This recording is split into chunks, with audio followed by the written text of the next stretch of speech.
Hello and welcome to the season finale of Disney vs. Non-Disney Villains Part 2. Oh my gosh, this is like a movie. This is so full of twists and turns. This is one of the most perfect things I have ever seen. Apologies right now. All the other tournaments, don't worry, you're doing just fine.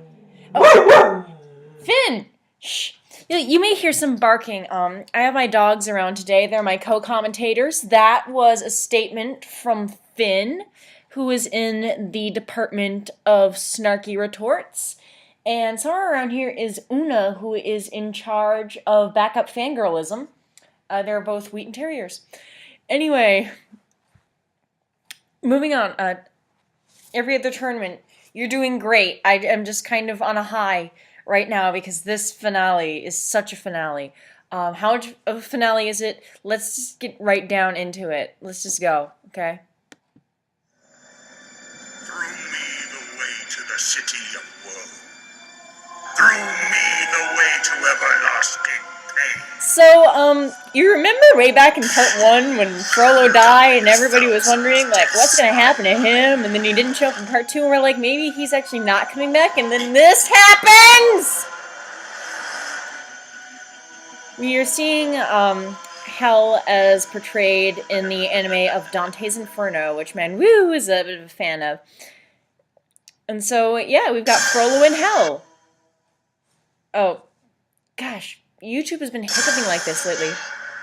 And they do these great opening credits. Just sets the mood so well.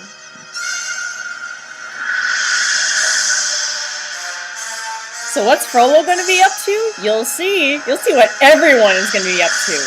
Everyone, because this is the finale!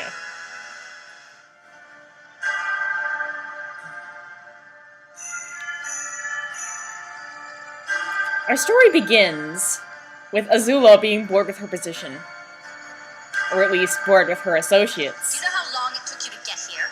I assure you, Your Highness, it won't happen again. Is this how you plan to treat your new Fire Lord? With tardiness and disloyalty? You can still see all of Ruber's old faction hanging around. You're all vanished! And she fires everybody but Jafar, leaving it just her and Jafar. Think that'll come back to bite her later? I think it's time to say goodbye.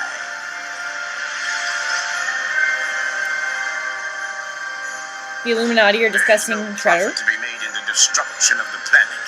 It is very bad for business. That is a soundbite from Kingpin, who is not actually in this tournament. They're just using his dialogue. But, you know, we like to have this whole headcanon that he came here in order to shoot another Xemnas and ended up in the wrong dimension. And here's a little odd bit that's just basically Jadis and the Mouth of Sauron taunting each other. This story arc actually does not get wrapped up in this finale. It has been confirmed that it will be wrapped up in the season premiere of Disney vs. Non-Disney Villains Part 3. I hear this was almost a battle, but then it was changed. And I'm actually a little surprised when I didn't see it finished here. I thought they would draw it out to all the way till the end of the end.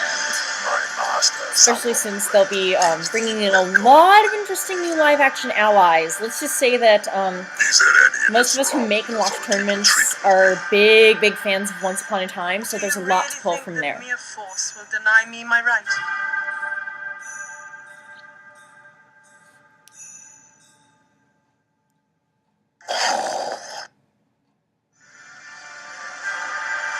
I know how much you like to maintain an active lifestyle, so I've been managed to design a few Dr. Claw's scientist has gotten him a new hand. Very clever, Colonel. Claw's like, I gave my right hand for power and I like it that way. But the option to give him a hand You extended summoned his me, footage. Commander. Here's me doing a Russian accent. Russian accents are hard. The Baroness and Cobra Commander have a shadowy informant about how to infiltrate Shredder's base. Gee, I wonder who that silhouette could belong to, possibly. Dimensional reality breaker. I'm afraid I don't follow. It destroys the universe, Baroness. I just love the delivery on that line. He has to be dead serious when he says, "It destroys the universe, Baroness." Like, oh my gosh, you idiot. How do you not know that a reality breaker breaks reality? And how long do we have before the Shredder implements this plan? Basically, they're talking about how the Shredder's going to destroy reality, so they're going to infiltrate his base before he has the chance. That will place a strain on our resources. And with the Munchkin defending, I am not concerned with Xanatos and his minions. Zavarius has completed the Bioviper project. which would seem to nullify Dr. Mindbender's contract. Mindbender's fired! He can go join Karai! Take care of him when the time comes. He has And excellent CC, you're stuck with that face for like ever because you fired your geneticist, so yeah. Stop him.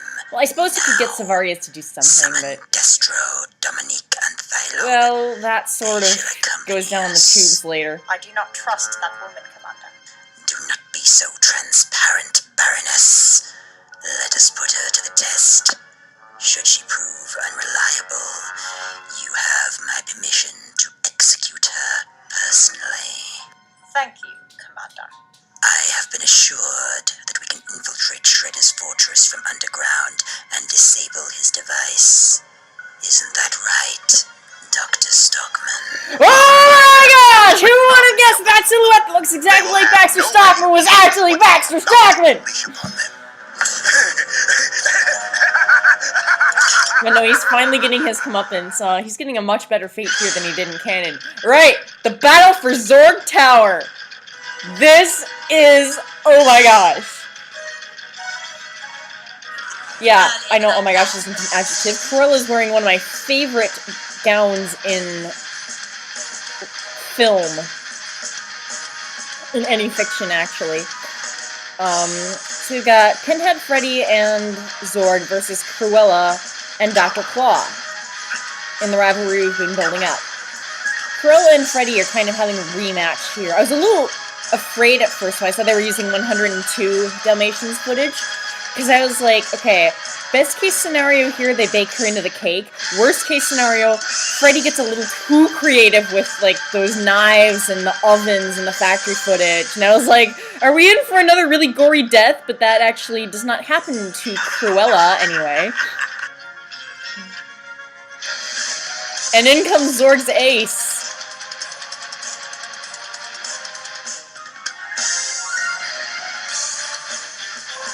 You best start believing in horror stories. You're in one. Yeah, and it's called Hellraiser. Yeah, that's the third time I've made that joke.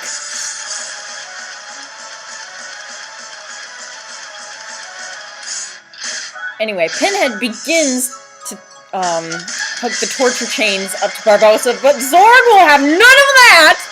And he saves Barbossa's life and realizes he's screwed for it.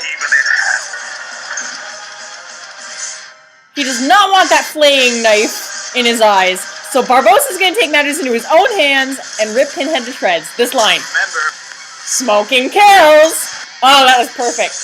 And that was the moment when I started shipping Zorg and Barbossa because of how far they would go to save each other's life from this hell demon.